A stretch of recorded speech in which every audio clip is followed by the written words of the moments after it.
आप देख रहे हैं top 50 shares market day high पर है। सभी सेक्टर्स में जोरदार मूव आज के सेशन में देखा जा रहा है। निफ्टी मिड कैप 100 इंडेक्स अपने लाइफ टाइम हाईस पर ट्रेड कर रहा है।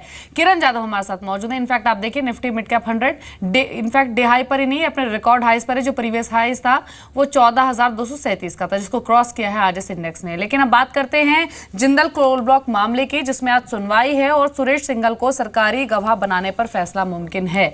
और अपडेट क्या है और डिटेल्स क्या है इस खबर से जुड़ी वो जान लेते हैं मेरे सहयोगी असीम से। बताइए असीम।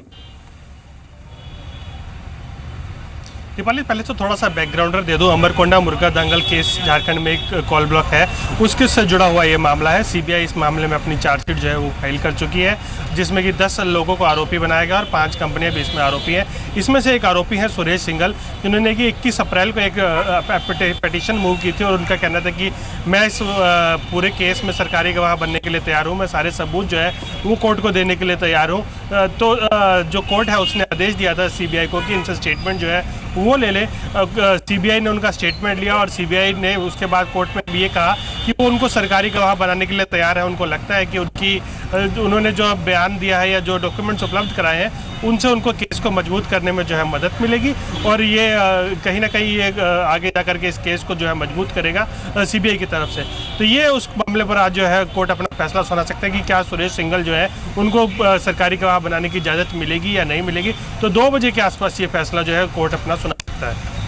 जी, तो 2 बजे के आसपास फैसला इस पे मुमकिन है, लेकिन सुरेश सिंघल को सरकारी गवाह बनाने पर आज फैसला हो सकता है और अपडेट जो होगी इससे जुड़ी वो हम आपको बताएंगे। शुक्रिया आपका असीम इस पूरी ही अपडेट के लिए। इस बीच सीमेंट शेयरों का हाल देख लेते हैं और लगातार ये पूरी ही पॉकेट परफॉर्म कर रही है बीते 3 महीने से। आज के सेशन में जो परफॉर्मर्स उनमें केसीपी लिमिटेड, मंगलम सीमेंट, आंध्रा सीमेंट, जेके लक्ष्मी सीमेंट और श्री सीमेंट शामिल हैं।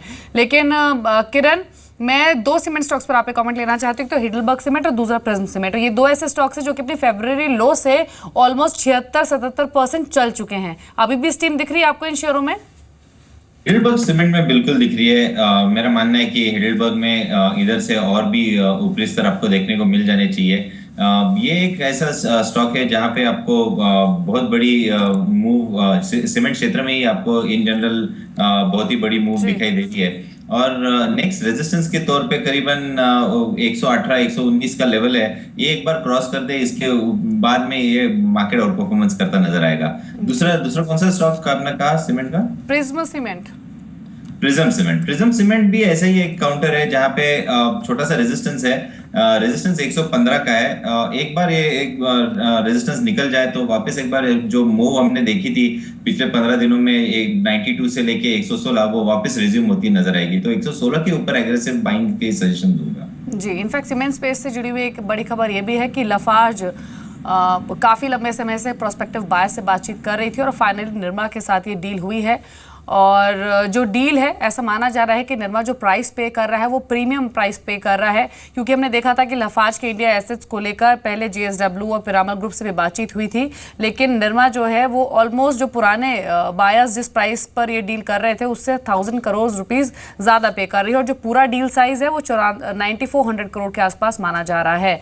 तो एक मच अवेटेड या फिर कहे कि काफ़ी लंबे समय से लफार्ज के इंडिया एसेट्स को लेकर बातचीत चल रही थी और फाइनली डील हुई है। लेकिन इस बीच एक अपडेट आपको बता दें पीएसयू सेक्टर के बारे में, और ऐसी खबरें हैं सोर्सेज के थ्रू कि सरकार पीएसयू बैंक का जो रिकैपिटलाइजेशन प्लान है वो इस मंथ अनाउंस कर सकती है और सरकार की योजना है कि एक ट्रांच में वो पीएसयू बैंक्स में 20,000 से 30,000 करोड़ इन्फ्यूज करेगी। और जो फंड इन्फ्यूजन है ये डेफिनेटली हेल्प करेगा सरकारी बैंकों को बेसल 3 नॉर्म्स को मीट करने के लिए। तो इंपॉर्टेंट खबर पीएसयू बैंक के पर्सपेक्टिव से, और अभी एक्सक्लूसिव सोर्सेज के थ्रू ये इन्फॉर्मेशन मिल रही है कि सरकार इसी महीने पीएसयू बैंक के लिए जो रिकैपिटलाइजेशन प्लान है उसको अनाउंस कर सकती है। और पूरा ही बैंकिंग स्पेस आप देखें, सरकारी बैंक सुबह से ही खरीदारी स्टॉक्स में देखी जा रही है और अभी भी दिन के उच्चतम स्तरों पर ये सभी शेयर्स ट्रेड कर रहे हैं। लेकिन किरण, आपके कुछ पोजिशनल पर्सपेक्टिव से कुछ आइडियाज हैं आपके, यानी कुछ ट्रेड जो आप रेकमेंड करना चाहे व्यूअर्स को आने वाले सेशंस के पर्सपेक्टिव से, इस हफ्ते के एक हफ्ते के लिहाज से? एक हफ्ते के लिहाज से बिल्कुल SBI, PNB, bank of Baroda जो लीडिंग बैंक्स है उनमें ही आपके पोजीशन होनी चाहिए, जहां पे चार्ट स्ट्रक्चर बहुत अच्छा है। फर्स्ट करो एसबीआई की बात करें, एसबीआई का एक इम्पोर्टेंट रेजिस्टेंस है जो जिसको 225, ये एक बार क्रॉस कर दे तो इसमें एक बहुत अच्छी मूव आपको देखने को मिल सकती है। 220 पहला एक रेजिस्टेंस था जो कि अभी सपोर्ट का काम कर रहा है, तो 220 से 225 ये एक ट्रेडिंग बैंड रहेगा, पर 225 के बाद ये सीधा 240 245 के लेवल्स को छूने की ताकत इसमें आती नजर आ रही है चार्ट के हिसाब से। तो और डेरिवेटिव डेटा भी अच्छा दिखाई दे रहा है, तो एसबीआई मेरा पसंदीदा स्टॉक रहेगा। जी, तो एसबीआई पसंदीदा शेयर है। और आप देखिए एसबीआई की बात हुई तो एसबीआई के एसोसिएट बैंकों का हाल भी आप देख लीजिए, 1 से 1.5% की बढ़त स्टॉक्स में भी आज देखी जा रही है। एसबीबीजे करीब 11 रुपये ऊपर है, एसबीटी में करीब 6 रुपये का इजाफा देखा जा रहा है, एसबीएम भी करीब 9 रुपये ऊपर अभी ट्रेड कर रहा है। चलिए शुक्रिया किरण, आप शो में शामिल हुए और सभी स्टॉक्स पर आपने अपने कॉमेंट्स शेयर किए।